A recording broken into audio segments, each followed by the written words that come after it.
Olha, tem um tema que com certeza todo mundo já ouviu falar, né? O anticristo. É uma daquelas figuras que aparecem em filmes, livros e que sempre causam certo fascínio, talvez até um arrepio. Mas, ao mesmo tempo, é um conceito cheio de mitos e mal entendidos. Então, hoje, a gente vai mergulhar nas fontes para entender o que realmente está por trás dessa ideia. Para a gente desvendar esse mistério, o nosso caminho vai ser o seguinte. Primeiro, vamos entender o que o nome significa. Depois, vamos ver que a coisa é mais ampla, não se trata só de uma pessoa, mas de um espírito. Aí, vamos viajar por alguns exemplos na história para depois focar na famosa besta do Apocalipse. E, o mais importante de tudo, fechar com a mensagem de esperança que está no fim dessa história. Então, vamos começar pelo começo, claro. O que essa palavra anticristo quer dizer de verdade, lá na raiz dela? A resposta, na verdade, está no próprio nome. Olha só que interessante. A palavra vem do grego anticristos. E aqui tem um detalhe crucial. O prefixo anti tem um duplo sentido. A gente logo pensa em contra, né? Alguém que é um opositor, um inimigo. E é isso também. Mas, em grego, anti também pode significar em lugar de. Ou seja, é mais do que um inimigo, é um impostor. Alguém que não só luta contra Cristo, mas que quer se passar por ele, tomar o seu lugar. E tem esse texto bíblico que desenha essa ideia perfeitamente. Ele se exalta tanto que chega ao ponto de sentar no lugar de Deus e se declarar como Deus.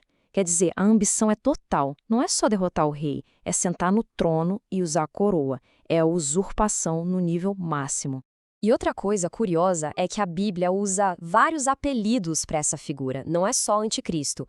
Como a gente vê aí, ele é chamado de o chifre pequeno, homem do pecado, o Enico e, claro, o mais famoso de todos, a besta. Cada nome desses acaba revelando um lado diferente do caráter e das ações dele. É como se fossem várias peças de um quebra-cabeça.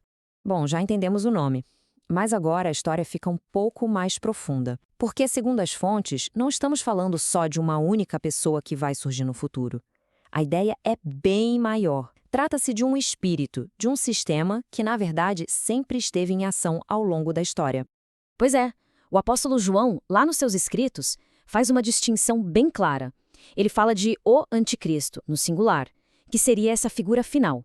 Mas ele também fala de vários anticristos, no plural. E quem seriam esses? Basicamente, qualquer sistema, qualquer ideia, filosofia ou governo que se coloque em oposição a Deus. É uma rebelião que está sempre acontecendo, de várias formas. Tá, mas e hoje em dia, como esse espírito se manifesta? As fontes que analisamos apontam para várias coisas, desde perseguições diretas a pessoas por causa da sua fé, passando pelo ateísmo militante, até ideologias que simplesmente descartam a palavra de Deus como algo sem valor ou ultrapassado. Tudo isso seria parte do que a Bíblia chama de mistério da iniquidade. E para essa ideia ficar menos abstrata, vale a pena olhar um pouco para o passado. A história está cheia de exemplos de figuras que, segundo essa interpretação, foram a personificação desse espírito de oposição. É quase como um padrão que se repete, sabe? Lá na antiguidade tivemos Antíoco Epifânio, um rei que perseguiu os judeus e profanou o templo de Jerusalém. Depois veio o imperador Nero, em Roma, conhecido pela perseguição brutal aos primeiros cristãos. E claro, bem mais perto de nós, no século XX, ditadores como Hitler, Stalin, Mao, todos eles, cada um ao seu modo, se encaixaram nesse arquétipo. É importante mencionar que o material de origem também aponta para instituições religiosas. O papado, por exemplo, é citado. E por quê? Justamente por causa daquela segunda definição que vimos, tomar o lugar de. A crença de que o Papa é o substituto de Cristo na Terra é interpretada por essa linha teológica específica como uma manifestação desse mesmo espírito do anticristo. É a visão da fonte que estamos analisando aqui. Ok, então a gente já viu o sistema e os exemplos históricos. Agora, vamos focar na figura principal, no chefão final, digamos assim. Aquele personagem que as profecias dizem que vai aparecer bem no fim dos tempos. Essa figura final é a culminação de tudo. Ele é descrito como um líder mundial extremamente carismático, que vai conseguir unificar o planeta inteiro, tanto na política quanto na religião, e com um objetivo bem claro: fazer com que todo mundo o adore como se fosse um deus.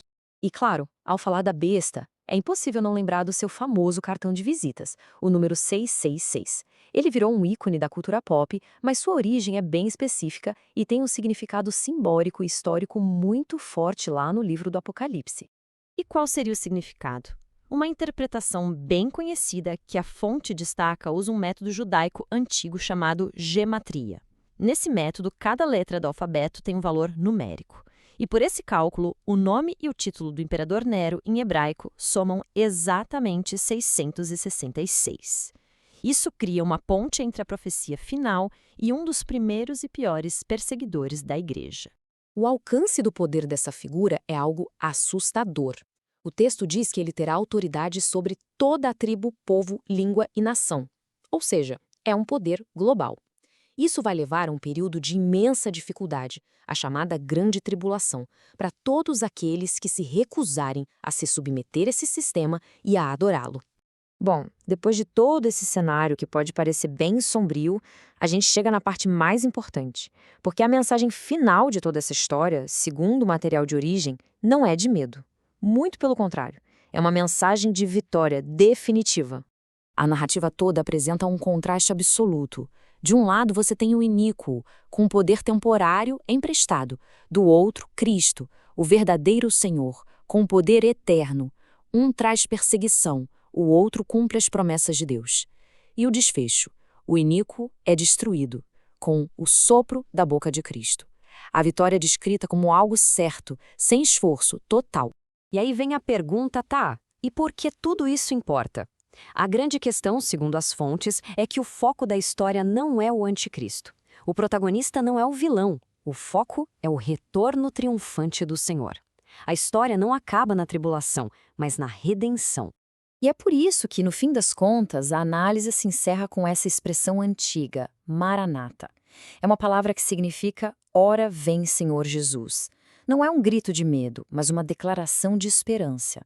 A questão que fica não é ficar obcecado em descobrir quem é o anticristo, mas sim estar preparado para a vinda daquele que já tem a vitória final garantida.